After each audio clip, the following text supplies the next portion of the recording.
Buenos días, vamos a iniciar la clase número 11 de Psicología Evolutiva de la Niñez, cátedra por la profesora Ana Faz.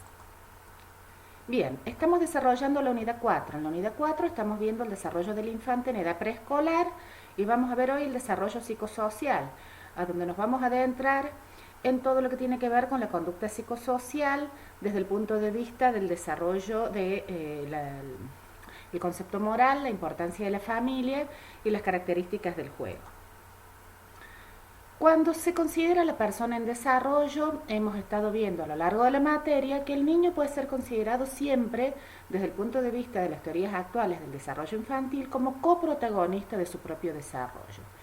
Esto es, el niño es influido por las características del contexto, y su contexto primario es la familia, y va a ser su contexto determinante en la estructuración de un psiquismo saludable, a donde en todo lo que es la primera infancia las influencias bidireccionales y multidireccionales de los distintos contextos, y habíamos dicho la familia está en este contexto primario, en este microsistema que hemos visto desde la teoría de von Fembrenner, resulta uno de los contextos fundamentales, que va a influir al niño y al mismo tiempo el niño va también a ir demandando ajustes del sistema familiar en el proceso de desarrollo continuo, a donde los dos se van transformando mutuamente. Y habíamos dicho, los separamos a las esferas cognitivas, emocionales y sociales o psicosociales, pero en realidad tenemos una totalidad integrada y todos estos aspectos interjuegan y cada uno de los aspectos se sostiene con el otro, y así, igual que todas las otras clases que hemos visto en las unidades anteriores, vamos a explicar el proceso de socialización. El niño desde que nace es un ser social, y que implica entonces que va generando estos procesos de socialización a partir de lo que son procesos de socialización mentales, que implican la adquisición de conocimientos de las personas y de la sociedad, procesos de socialización conductuales que están más relacionados con la formación de hábitos, de habilidades sociales, de las conductas que se llaman prosociales, y procesos de socialización de tipo afectivos, a donde el sostén de la familia resulta fundamental y que implica la formación de vínculos, desde lo que es el apego, hemos visto ya el apego y la teoría del apego, y que implica los vínculos primarios, que después se trasladan a todas las otras relaciones vinculares, fundamentalmente las relaciones con los pares que va a ir teniendo el niño en esa infancia preescolar, y con los pares en sus primeras relaciones de amistad. Los agentes de socialización entonces son, por un lado, la familia y por otro lado, los pares. Cuando hablamos de la familia, hablamos de relaciones verticales que se inician antes de los 2 años, y allí tenemos entonces lo que hemos visto de la teoría del apego, que son relaciones asimétricas, tiene que haber una jerarquía, ¿sí? Los padres tienen que tener un rol jerárquico definido y absolutamente incorporado por el niño, ¿sí? Como que es una jerarquía superior, y se basan en la complementariedad entre personas con competencias diferentes. Mientras que cuando el niño empieza la relación con los pares, y estas primeras relaciones con los pares las va a empezar cuando comience en su edad preescolar, y cuando salga, cuando haga esta primer salida, ¿sí?, de ese útero familiar, que la salida del útero familiar, van a decir los autores, ocurre de manera propiamente dicha cuando ingresa a edad escolar, pero podríamos decir que esta edad preescolar está allí intermedia, como preparando al niño en sus primeras relaciones de socialización, en sus primeras relaciones con los pares que va a tener en los contextos preescolares, y estas relaciones se inician a partir de los 2 años. Son relaciones más bien de tipo horizontal, son simétricas, se basan en la igualdad, en la reciprocidad y en la cooperación de personas con destrezas similares. ¿Por qué son agentes de socialización? ¿Y por qué decimos la familia es la primer matriz de socialización, mientras que todo lo que son las relaciones en la escolaridad y que hoy empiezan en la preescolaridad vienen a ser la segunda matriz de socialización? Porque ambos emplean mecanismos similares como refuerzo de conductas, modelados y enseñanza directas de habilidades en torno a lo que son las habilidades sociales, influyen en la formación de la personalidad del niño, en la identidad de género, la conducta prosocial, en la autorregulación, la autoestima y el autoconcepto, que lo vimos la clase pasada, y ambos funcionan entonces como objetos de apego. Este primer vínculo de apego que se va a establecer con los adultos significativos en la matriz familiar y que va a extender su forma, que va a extender la manera a través de la cual se constituyó en todos los otros pares o en todas las otras relaciones afectivas que el niño vaya formando, no solo cuando hace esta salida del útero familiar, que comienza, decíamos al principio, y de manera muy gradual con estos primeros pares en el preescolar, sino que también a lo largo de todas las relaciones afectivas que vaya teniendo en el curso de su desarrollo. La escolarización entonces en todos sus niveles reproduce y extiende el rol de la familia y por eso es que la denominamos la segunda matriz de socialización. Vamos a ver y vamos a ir comparando el niño en edad preescolar y el niño en edad escolar de manera paulatina cuando vayamos también ingresando en la unidad del niño escolar, que es la unidad número 5.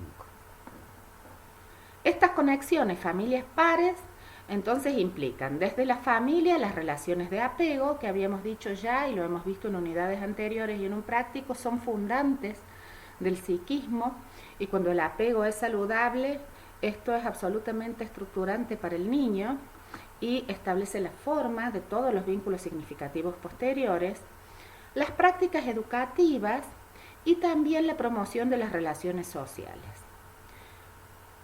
Tenemos al medio el niño, que va a tener unas características particulares, no solo de personalidad, sino que va a estar con determinada madurez cognitiva para incorporar entonces todos los preceptos que vienen del entorno, que va a ir conformando una conducta social determinada y que al mismo tiempo va a expresar de una u otra manera sus afectos y emociones y va a poder autorregular, va a ir también incorporando mecanismos de autorregulación emocional más o menos maduros.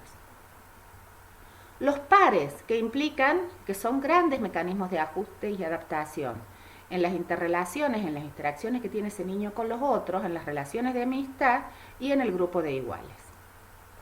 La familia como agente de socialización actúa como modelo ayudando al niño a internalizar las enseñanzas en forma de autodisciplina. Decíamos, es importante que estas jerarquías estén bien establecidas, ¿sí? Y que efectivamente los lazos afectivos del niño con sus progenitores, con sus adultos significativos, impliquen una contención y una confianza afectiva, pero al mismo tiempo jerarquías con bordes, con límites bien claros. Los lazos afectivos, la confianza básica que nos va a ayudar a establecer el apego seguro, van a promover posteriormente lazos sociales que van a resultar con mayor competencia social, con mayor adaptación y también que van a promover y que van a ayudar a la adquisición de las que se llaman las conductas prosociales. Los estilos educativos, que vamos a ver que pueden ser más negligentes, más autoritarios, más democráticos, bueno, se ha estudiado que es el democrático el que efectivamente se asocia con mayor competencia social y la etapa por la que atraviesa el niño y sus posibilidades madurativas y psicológicas obviamente influyen en su andamiaje. Cuando el niño todavía es muy inmaduro, cuando todavía la autorregulación, ¿sí?, social no está del todo establecida, entonces tenemos allí este vaivén entre lo que le demanda el contexto social en relación a las capacidades adaptativas, ¿sí?, como sujeto de la sociedad y la cultura, y lo que él mismo puede lograr y establecer cuando está todavía estableciendo y está consolidando este yo que habíamos visto desde Vallon, que tiene también sus vaivenes desde lo que sería la etapa del personalismo y en la relación entonces con los otros. La socialización está estrechamente relacionada con los estilos educativos familiares. Y podemos decir, si armamos un cuadro de doble entrada entre cómo la familia puede establecer y mostrarle al niño el afecto y la comunicación y el control, al mismo tiempo cómo puede establecer los mecanismos de control y exigencias, vamos a tener que cuando tenemos familias que demuestran claramente el afecto y la comunicación, que permiten al niño expresarse, que discuten, ¿sí?, entre todos los miembros de la familia las situaciones trascendentales, pero que al mismo tiempo no descuidan, ¿sí? Las exigencias y el control del niño, que están claros los límites jerárquicos en relación a lo que son los mecanismos de control y exigencia, sin que esto implique, por supuesto, autoritarismo. Tenemos entonces un estilo de tipo democrático. El niño se siente querido, se sabe contenido y al mismo tiempo sabe que el adulto puede poner los límites, ¿sí? Con claridad. Cuando tenemos afecto y comunicación expresada de manera deficiente para el niño, por eso acá dice bajo, y el control y las exigencias son demasiado altas, ¿sí? Está por encima el control y las exigencias del niño, sin un equilibrio adecuado entre cómo el niño percibe el ser querido, el ser contenido y el ser incluido en esa matriz familiar, tenemos entonces estilos que se llaman autoritarios. Cuando el afecto y la comunicación es alto, cuando el niño percibe un exceso de contención, que son muchas veces los padres sobreprotectores, y al mismo tiempo entonces tenemos bajas los controles y las exigencias en relación a ese niño, en este caso tenemos lo que se llama estilos educativos de tipo permisivos. ¿Y cuándo? Y este es el peor de todo y es el más menos saludable para la estructuración del aparato psíquico del niño. Cuando el niño no percibe un afecto y comunicación, ¿sí? Claro, cuando lo percibe bajo afecto, baja contención por parte de su matriz familiar y al mismo tiempo también percibe bajo control y exigencia, es decir, no hay un adulto que efectivamente le esté poniendo límites y le esté tutoreando, entonces el niño no se siente totalmente contenido y querido y tampoco se siente que el adulto se preocupa por él en todo lo que es su proceso de control en el crecimiento. Por lo que entonces acá vamos a tener un estilo que lo vamos a denominar indiferente, ¿sí? Es lo que podríamos decir el niño que se siente que no le prestan demasiada atención, en que básicamente está como sueltito, como hojita al viento sin determinada contención familiar, sin una adecuada contención familiar y tampoco sin un adecuado control y puesta de límites familiares. Cuando hablamos, y por supuesto que estos estilos educativos que mencionamos antes están absolutamente relacionados con cómo el niño va adquiriendo sus competencias sociales. Dijimos antes, son mucho más saludables para el psiquismo y por lo tanto favorecen una competencia social mucho más positiva a aquellos niños que pueden crecer en un contexto familiar a donde los límites educativos son efectivamente puestos de manera democrática. Cuando hablamos del preescolar y la competencia social, básicamente vamos a decir, la competencia social implica estas capacidades que poseen los niños para desarrollar relaciones positivas con adultos y con otros niños. Y la competencia social, como casi todas las áreas del desarrollo infantil, implica también, ¿sí?, un área de desarrollo multifacética y que incluye distintas habilidades como la manera a través del cual el niño va a regular sus propias emociones. Mientras mayor madurez tenga el niño, más posibilidad va a tener de autorregulación de sus propias emociones. La comunicación afectiva, las maneras a través de las cuales el niño percibe la comunicación afectiva de parte de los otros y por lo tanto puede responder en sintonía. Cómo el niño se puede poner en el lugar del otro, lo que se llama empatía, poder captar los sentimientos y las emociones del otro, cómo puede solucionar problemas y conflictos, ¿sí?, de manera exitosa y cómo va desarrollando relaciones positivas con los pares. Todo esto se va desarrollando de manera gradual en la etapa preescolar y viene acompañado de lo que se llama las emociones autoconscientes y sociomorales.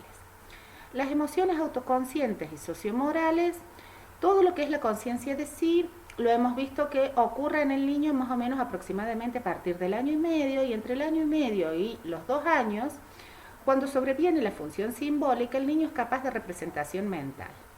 A partir de esa representación mental puede, al mismo tiempo, incorporar un autoconcepto y una representación de sí mismo. Entonces, el desarrollo del yo, ¿sí?, que tiene su auge entre los 2 y los 3 años, permite que estas actividades de autoconciencia vayan estableciéndose y vayan madurando cada vez con mayor y mayor efectividad en relación a la adaptación de las normas sociales.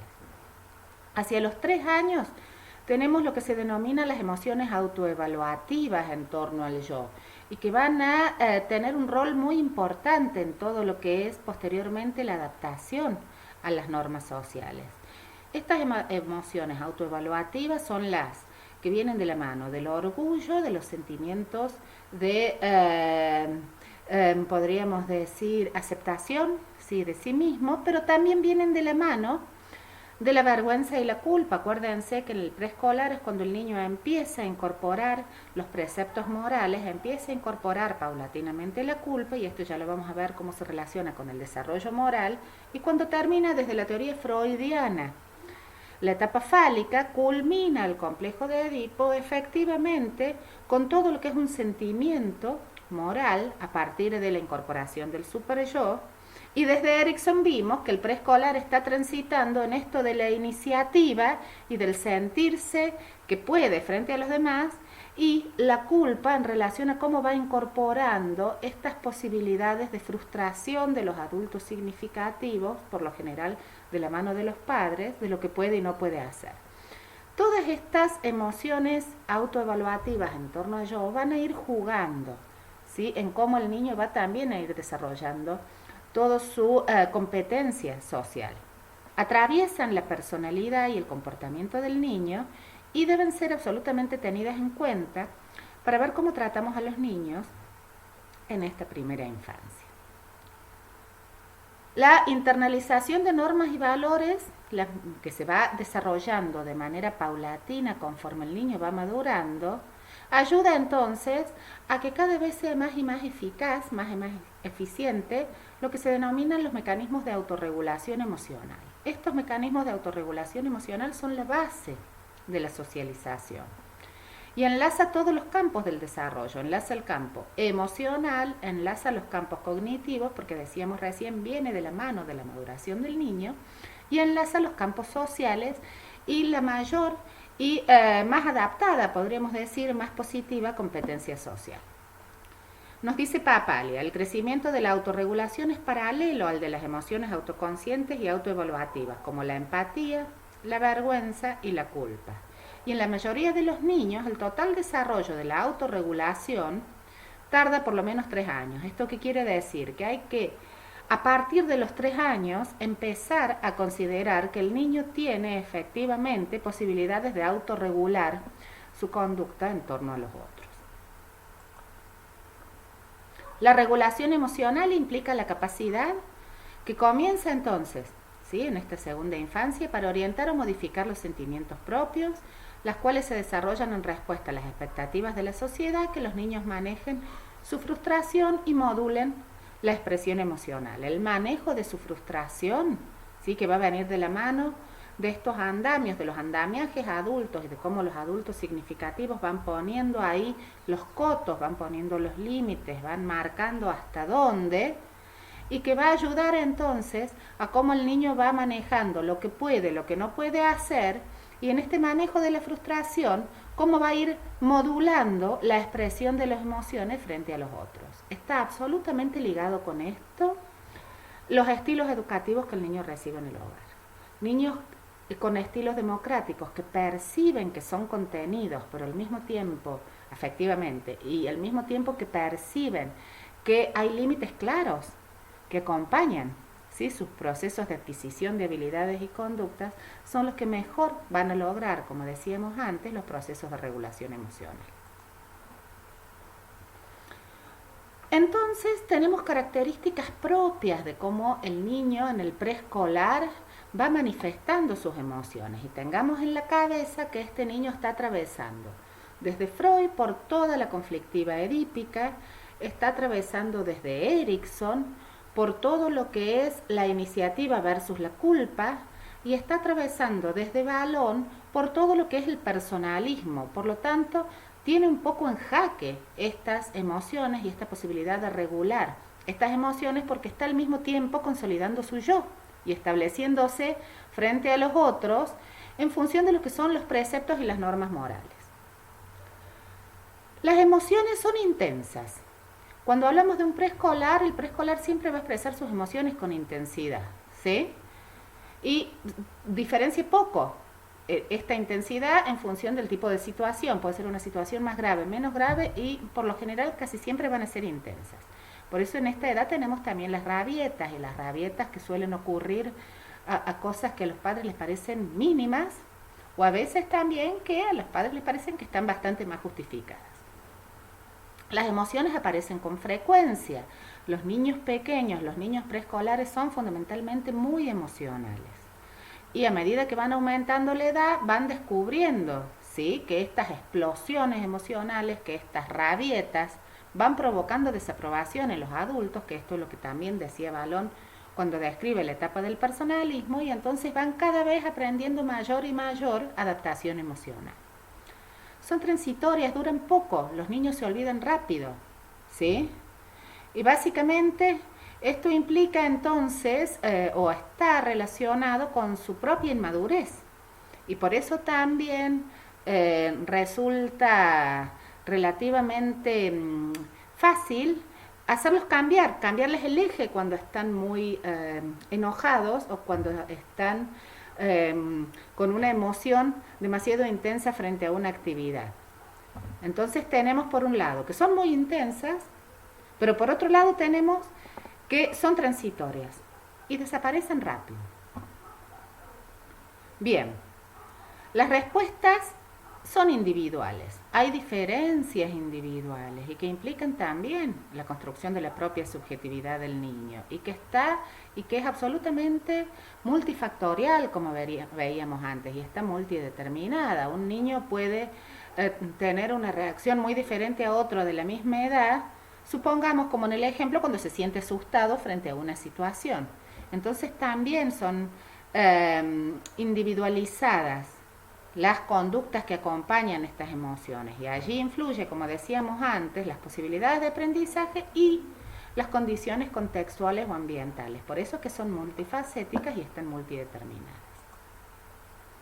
Cuando hablamos de las relaciones interpersonales en el preescolar, estas primeras relaciones sociales que se van a dar con sus primeros grupos de pares, ¿sí?, en el preescolar, tenemos por lo general las primeras relaciones con los pares que tienen un alto contenido emocional, como veíamos antes. Entonces, mi amigo es absolutamente mi amigo para siempre, o al otro día no es mi amigo nunca más y nunca más va a ser mi amigo.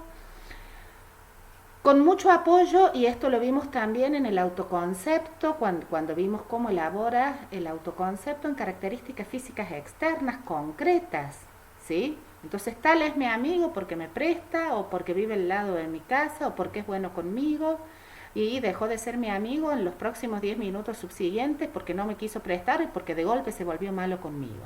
Entonces esta cuestión muy limitada a una sola característica, a características concretas, visibles, y que tienen que ver con algún aspecto conductual saliente, y como es egocéntrico, ¿sí?, que él lo beneficia o no.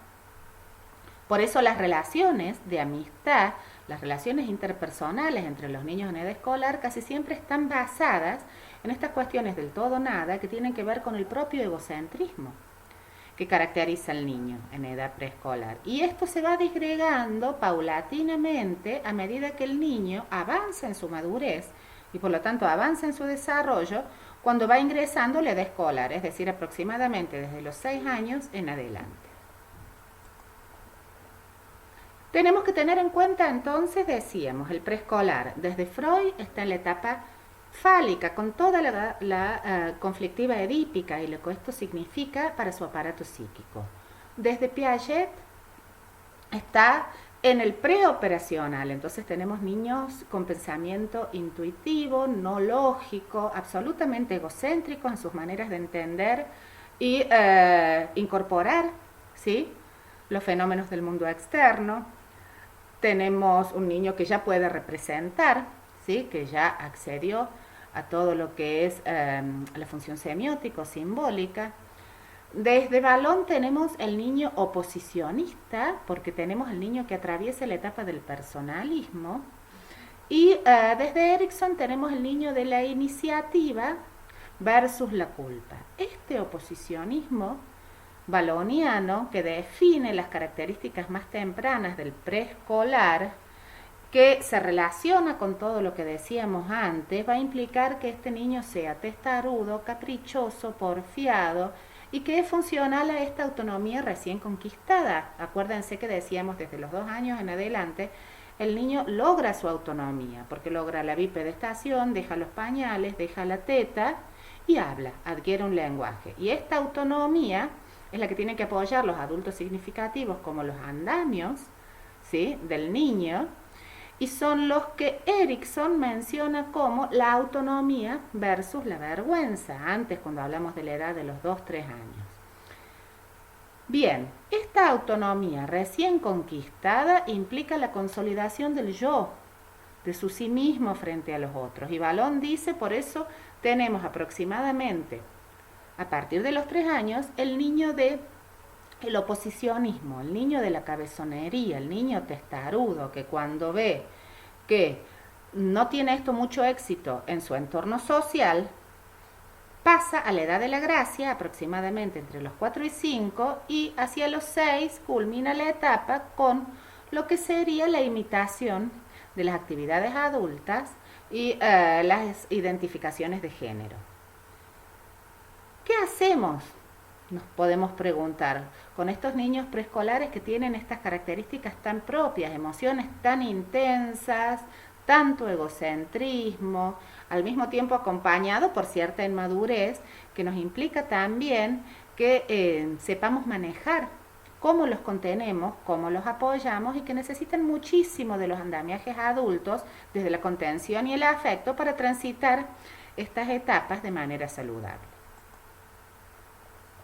¿Cómo abordar entonces las relaciones entre estos pares en esta infancia preescolar? Algunos autores toman la primera infancia de los 1 a los 5 años y otros la toman a la primera infancia entre los primeros 2 años y de los 2 a los 5 segunda infancia y de los 5 6 hasta que termina la niñez a los 11 12 tercera. Por eso a veces van a ver que acá en este Power se menciona como primera o segunda infancia. En el libro en realidad está como segunda infancia.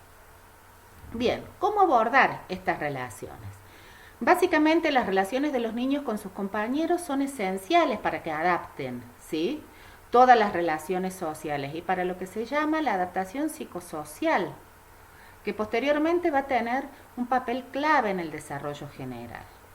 Entonces tenemos que tener en cuenta cuándo se comienzan los niños a desarrollar con los otros y a desarrollar capacidades para relacionarse con los otros de su edad. ¿Qué habilidades va a fomentar la relación temprana entre pares?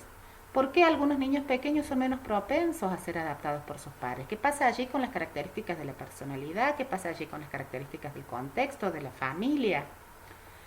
Se pueden establecer impactos a largo plazo en el desarrollo infantil que sean producidas por las relaciones tempranas con los pares. Y ahí los autores nos dicen que sí, que efectivamente, si se logra intervenir tempranamente en relaciones sociales positivas entre los pares, y obviamente eso tiene un efecto en la construcción de la autoestima y en el autoconcepto, eso genera un efecto a largo plazo que colabora con todo lo que es la prosecución de un desarrollo infantil de tipo saludable. Entonces acá tenemos algunas respuestas de lo que nos fuimos preguntando anteriormente. Sabemos que el ser humano es un ser eminentemente social y que si no fuera social, efectivamente no podría constituirse en humano. Entonces en estas primeras dicotomías entre naturaleza, ¿sí?, y cultura, entre el nature versus el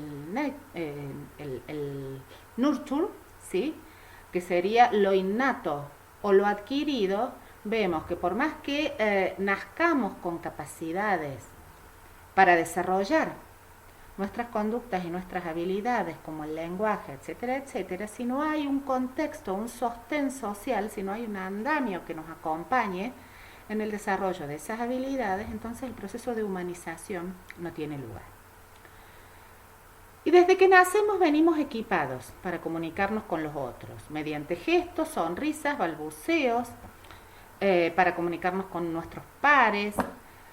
Y a partir del segundo año entonces comienzan a mostrar ciertas conductas prosociales que implican tener un poco en cuenta al otro, todo lo que empieza a parecer algo de la teoría de la mente, poder ponerse en el lugar del otro, pensar cómo puede estar pensando el otro. La empatía comienza a aparecer en el preescolar, más o menos a los 3 años, cuando comienzan estas emociones, ¿sí?, sociomorales, y al mismo tiempo también conductas agresivas, claramente orientadas, y decimos el niño preescolar es un niño muy intenso.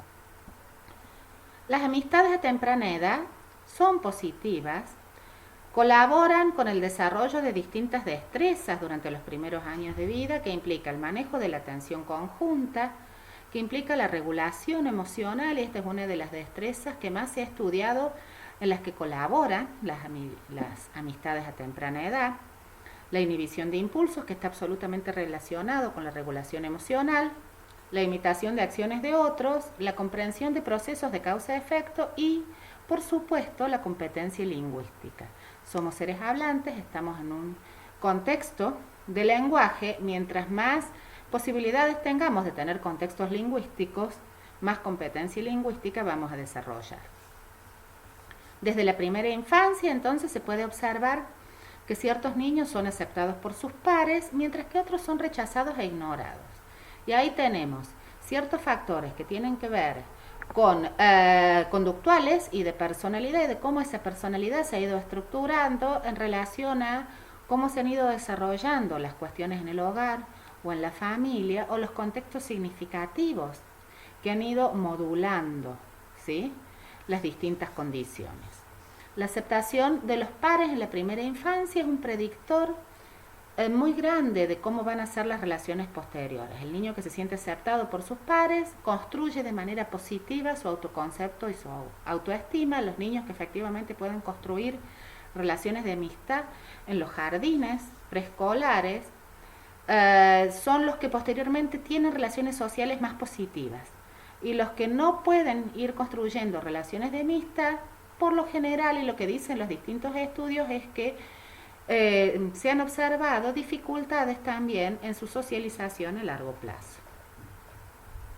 Los pares juegan, por lo tanto, un papel muy importante en la vida de los niños desde muy temprano. Las experiencias en los 2-3 primeros años de vida tienen implicaciones para la aceptación de ellos como inscriptos en la matriz social, al principio de sus compañeros de guarderías, de jardines preescolares y posteriormente en la escuela primaria.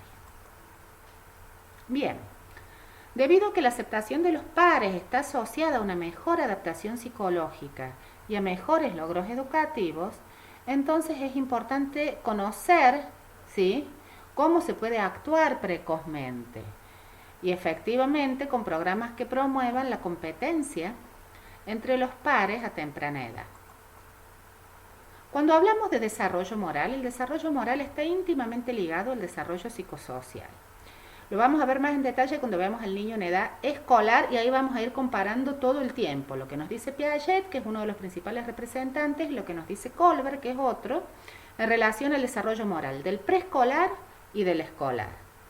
Cuando tomamos la etapa solamente del preescolar, Piaget nos va a decir el niño atraviesa la etapa de heteronomía moral, y posteriormente, cuando ingresa en edad escolar, de autonomía moral. Y Kohlberg nos va a decir el preescolar atraviesa el estadio preconvencional, y cuando ingresa a la escuela, el estadio convencional. Estas etapas tienen de similar que implican juicios basados en la autoridad por parte de los niños, padres o maestros, muy verticalistas, incorporados por ellos, a donde las reglas son absolutas, inflexibles y con un valor atribuido a las consecuencias. Es decir, se evalúa, ¿sí?, se construye el juicio moral en función de cuánto me puede perjudicar o beneficiar, porque acuérdense que son niños egocéntricos, que si son egocéntricos siempre voy a estar mirando el mundo en función de mi propia perspectiva y mi propia conveniencia, por lo que las reglas morales se incorporan de manera muy autoritaria y verticalista. No las entiendo todavía, pero les hago caso, porque si no les hago caso me puedo ver perjudicado y me pueden castigar. Entonces dicen los autores, es más por temor al castigo, ¿sí?, o por búsqueda de la felicitación, y el refuerzo que por una incorporación efectivamente racional de lo que significa para él lo que está bien o lo que está mal. En la socialización habíamos visto, están implícitos estos procesos de autorregulación que implican control inhibitorios de conducta cada vez más y más eficaces a medida que el niño madura. Y este control inhibitorio que tiene que ser desarrollado, acompañado de los adultos para que efectivamente pueda ir incorporando lo que las normas sociales demandan de él. Por lo tanto, hay un control consciente y esforzado del comportamiento por parte del niño a medida que va aumentando en su madurez y que implica mecanismos de autorregulación que pueden estar ligados al temperamento en niños con mayor o con menor respeto de lo prohibido y con mayor o menor capacidad de autorregulación. Y en esto tiene que ver cómo va internalizando, ¿sí?, estas normas y valores. Y cuando hablamos en la diapo anterior de lo que nos dice Piaget y lo que nos dice Colbert, entonces decimos, en el preescolar tenemos el respeto autoritario, el respeto verticalista a las normas, a la autoridad, no tanto porque se comprenda, sino porque se teme el castigo. Y entonces se busca el propio perjuicio, evitar el propio perjuicio en uno mismo o obtener un beneficio. Y entonces se habla de la condescendencia obligada que implica a este niño con una obediencia incondicional a las órdenes de un progenitor, ¿sí?, sin que haga falta recordar, sabe que le tiene que hacer caso y punto, pero lo sabe, pero no lo entiende. Y la condescendencia situacional que implica, pero de esta manera, dicen los autores, se va incorporando, ¿sí?, todo lo que es el sistema de normas y valores. Y la condescendencia situacional, que implica obedecer las órdenes de los progenitores en función de ciertos signos de control paterno o en función de su apremio, teniendo en cuenta las consecuencias que esto produce. Y esto trabaja junto, y estas son maneras a través de las cuales en estas etapas del desarrollo moral, el niño va incorporando la norma y va incorporando todo lo que es el sentido de lo moral. Las teorías sobre el desarrollo moral vienen de la mano del psicoanálisis. Decíamos, con el psicoanálisis el niño atraviesa por la etapa fálica de manera tal de que cuando va resolviendo su complejo de Edipo, a donde ocurre la prohibición del incesto, y entonces la prohibición del incesto genera la salida exogámica, tiene que buscar su objeto de amor afuera y no adentro de la matriz familiar, y al mismo tiempo genera la conciencia moral y el super yo. El complejo de Edipo, cuando se resuelve, dice Freud, hacia los 5 o 6 años deja como heredero, además de la conciencia moral, el super yo, la identificación de género, y produce la salida exogámica, ¿sí? Las teorías del aprendizaje, que vienen de la mano de los modelados, de los refuerzos, de los castigos, en relación a cómo el niño va incorporando las normas. Las teorías piagetianas, que vienen de la mano también del aprendizaje, pero más ligadas a la maduración y a los procesos madurativos del niño, y en función de sus capacidades de aprendizaje, entonces va entendiendo del mundo cosas más y más complejas, más racionales y menos intuitivas. Como todavía tiene un pensamiento intuitivo en el preoperacional, entonces todavía la comprensión de la norma moral es deficiente, pero como es egocéntrico, la obedece por las dudas. Y la teoría vygotskyana, que viene de la mano de cómo promover, cómo potenciar estas zonas de desarrollo próximo, con el rol significativo de los andamios que establecen los otros, los adultos significativos, los pares más competentes, y que van entonces ayudando a inscribir a este niño en la sociedad, a donde los procesos son primero intersubjetivos y posteriormente se interiorizan y se vuelven intrasubjetivos. Estas serían las 5 conductas prosociales más características que el niño va comenzando a desarrollar en la edad preescolar y que en la edad preescolar se fomentan y se desarrollan, podríamos decir, de manera mucho más específica. Estas conductas prosociales son la asertividad. Ser asertivo significa un poco realizar la conducta que se espera que uno realice en función de los cánones sociales, saludar, decir por favor, levantar la mano. La cooperación, el altruismo, que implica ayudar a otros sin buscar ningún beneficio propio, y que se relaciona muchísimo con la empatía, con poderme poner en el lugar del otro y poder sentir lo que el otro siente para entonces poder actuar en consecuencia. Y la solidaridad. Cuando hablamos de conducta social, decíamos el rol de los pares es fundamental. Y el rol de los pares en estos niños preescolares va también a determinar muchísimas características del juego. El rol de los pares en estos preescolares va a hacer que el juego cambie de características en relación al juego del bebé. El juego del bebé, si empezamos a ver cómo este juego evoluciona desde lo social, el juego del bebé es un juego pasivo. Primero tenemos un bebé muy pequeñito que va a observar todo lo que le despierta interés, que va a ser más bien un espectador, va a disfrutar observando jugar a otros, en particular grupos de niños. Imagínense un bebé de 1 año y cuando lo ponen en el cochecito y efectivamente disfruta de ver jugar a otros niños, puede articular algunos tipos de sonidos prelingüísticos o algunas palabras sueltas. El juego independiente solitario, que implica jugar solo con juguetes, ¿sí? Diferentes, pero no necesariamente y por lo general no ocurre sin esfuerzo por acercarse a otros niños. Y es cuando tenemos el niño pequeñito, 1 año y medio, que puede estar mucho tiempo, ¿sí?, jugando con un juguete sin necesidad de que esto implique interacción social. El juego en paralelo, a donde tenemos niños de 2 o 2 años y medio y que por lo general juegan independientemente en medio de otros niños, ya necesitan, ¿sí?, una cuestión social, pero es más jugar junto que jugar con otros niños, cada cual con su propio juguete, con su propia actividad, pero con la necesidad de tener un par cerca. Esto lo podemos observar, supongamos, cuando están en el arenero, todos los niños, cada uno con su baldecito y su palita, pero cada uno está en la suya.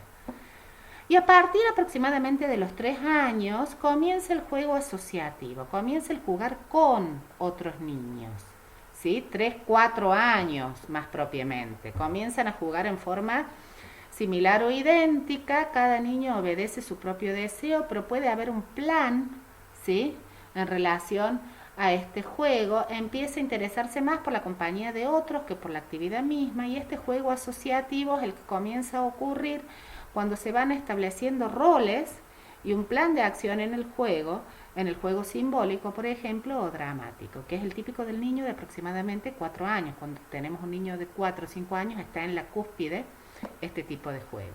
Y el juego cooperativo, que es el juego ya más a partir de los 5 o 6 años en edad escolar, y que implica un juego a donde el grupo se organiza para lograr una meta, y que implican más reglas en conjunto, convenidas para establecer las normas del juego, con divisiones de trabajos, a donde efectivamente tenemos el juego más en edad escolar.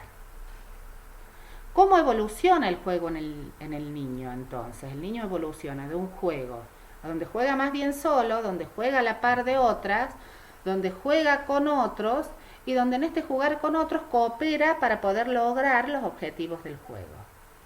Y puede entenderse como una actividad sin un fin. El niño no juega juega porque es una actividad de motivación intrínseca, dicen algunos autores, es el trabajo de los niños. Puede entenderse como una preparación del niño para la vida adulta. Muchos niños juegan actividades que les va a demandar después su función social como adultos,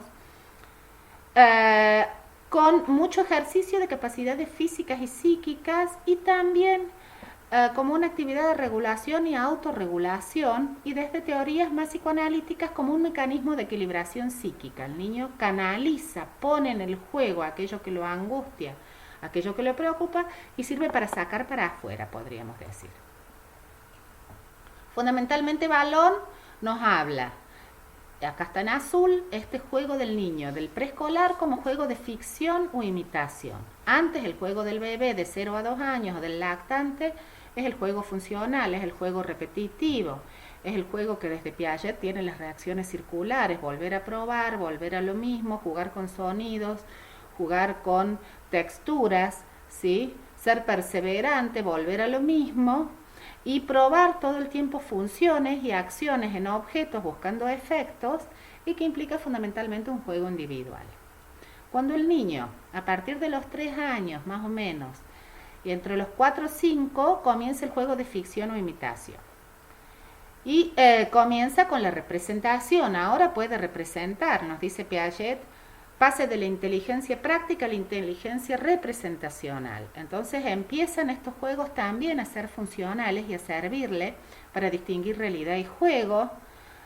Comienza primero con muchas actividades de imitación, y todos los primeros juegos van a ser juegos de imitación de actividades adultas, los juegos de alternancia y reciprocidad, y la imitación fantástica o la imitación dramática, ¿sí? Y es un juego que puede ser individual, pero que empieza a ser compartido. Y posteriormente, en la edad escolar, el juego de reglas, aproximadamente de los 5 años en adelante. Aparece la socialización, las reglas, que mientras más inmaduro es el niño, más arbitrarias son, y mientras más madurez tiene el niño, son más consensuadas, y comienza el juego cooperativo y en colaboración. Desde Piaget a esta edad del preescolar, que también está en azul, le vamos a decir juegos simbólicos. Antes están los juegos de ejercicio, que son los típicos del lactante, que son juegos también muy parecidos a lo que nos dice Valón y muy parecidos a lo que nos dice Piaget en el sensorio motriz, de práctica de los esquemas sensorio-motrices, que van del simple ejercicio a combinaciones con finalidad lúdica. Y el juego simbólico, nos dice Piaget, es el instrumento de la imaginación. Ahora está el símbolo para evocar la realidad. Pueden proyectar, generalizar ciertos esquemas simbólicos, comienzan los verdaderos juegos de imaginación que afirman el yo. Acuérdense que en esta edad el niño está afirmando su yo, está consolidando su yo, y esto es lo que nos dice Valón en el personalismo, para que vayamos relacionando todos los autores. Y estos juegos son los que permiten anticiparse a diversas situaciones, ir, ¿sí?, probando ciertos planes. Acuérdense que también desde Erikson tenemos la iniciativa versus la culpa, entonces también probamos lo que puedo hacer, hasta dónde llego, y son juegos que permiten construir una realidad desde lo simbólico, y a partir del juego, entonces, para Piaget, facilitar su comprensión. Los juegos de reglas, posteriormente, para Piaget, aparecen en edad escolar. Todo este simbolismo lúdico disminuye, comienzan los juegos más adaptados a la realidad y comienzan los juegos más socializados. Se reemplaza la regla por el símbolo, y la regla madura a la par de la madurez cognitiva del niño. ¿Cuáles son las funciones del juego en el niño? ¿Para qué sirve jugar?, podríamos preguntarnos. Y allí todos los autores, independientemente de su filiación teórica, coinciden en lo mismo. Jugar es una actividad de motivación intrínseca, ¿sí? El niño no juega para, como dije antes, le surge espontáneamente jugar. Uno no tiene que ir a decirle al niño, anda a jugar, más bien le tiene que decir, para de jugar y venía a hacer tal cosa, venía a hacer la tarea, venía a hacer. El niño va a jugar espontáneamente y va a transformar toda su realidad en algún tipo de juego. Le sirve para ejercitar funciones, para ejercitar capacidades sensoriales, motrices, cognitivas, y obviamente lo va a ir complejizando de la mano de la madurez, y mientras mayor capacidad cognitiva tenga.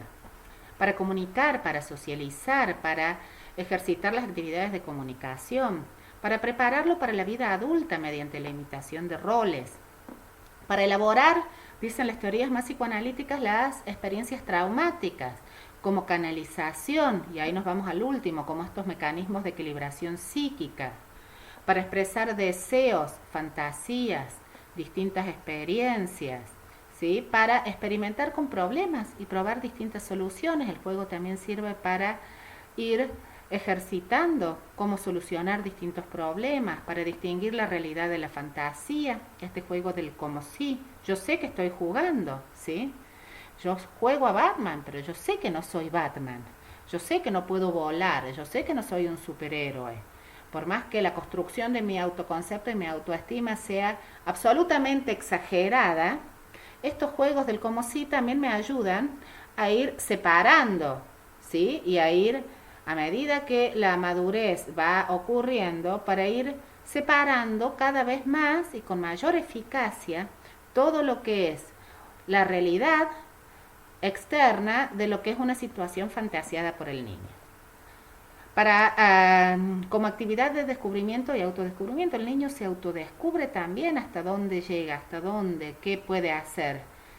Esto de planear y probar con las acciones, como medio de expresión de la personalidad, de proyectar hacia afuera lo que tiene el mundo interior.